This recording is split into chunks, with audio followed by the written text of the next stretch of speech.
तर कल्याणच्या रायता नदीच्या पुरात वाहून जाणाऱ्या तरुणाला आता गावकऱ्यांनी वाचवलाय। रायते गावाजवळ नदीच्या जवळ एका झाडाला अडकलेला पाहून गावकऱ्यांनी रस्सीच्या आधारे या तरुणाचा जीव वाचवला। ही घटना मोबाईल कॅमेरामध्ये सध्या कैद झालेली आहे। आपण ही दृश्य सध्या पाहू शकता। कल्याणमध्ये हा एकंदरीत प्रकार घडलेला आहे। कल्याणमध्ये खरं तर अतिमुसळधार पाऊस सुरू होता आणि रायता नदीच्या पुरात हा तरुण वाहून जात होता। मात्र या तरुणाला गावकऱ्यांनी सध्या वाचवल्याचं पाहायला मिळतंय। रस्सीच्या सहाय्याने या गावकऱ्यांनी या तरुणाला वाचवलाय आणि मदतीचा हात हा गावकऱ्यांकडून सध्या समोर आलाय। कल्याणमध्ये काल दिवसभर मुसळधार पाऊस सुरू होता, आजही आहे आणि त्याचा फटका हा रायता नदीला बसल्याचं पाहायला मिळतंय।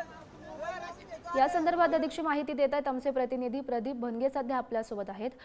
प्रदीप, आपण पाहतोय कल्याणच्या रायता नदीच्या पुरात हा तरुण जो वाहून जात होता त्या तरुणाला आता गावकऱ्यांनी वाचवल्याचं सध्या समजतंय। नेमकं काय घडलं सविस्तर? आपण जर बघितलं तर आणे गावातील इब्राहिम शेख नावाचा हा तरुण आहे। हा नदीच्या पुरातून वाहत जात होता। अचानक झाड मध्ये आल्यामुळे त्यांनी झाडाचा आधार घेत झाडावर चढला। हीच बाब तिकडच्या गावकऱ्यांच्या लक्षात आली आणि गावकऱ्यांनी रस्सीच्या आधारे त्याचा जीव वाचवलाय आणि ही संपूर्ण घटना आहे जी मोबाईल मध्ये कैद झाली आहे आणि आता हा व्हिडिओ जो आहे व्हायरल झालेला आहे। आपण जर बघितलं तर रायता असेल, त्याचप्रमाणे तुमची काळू नदी असेल, उल्हास नदी असेल, या सर्वच नद्या या तुडुंब वाहत आहेत।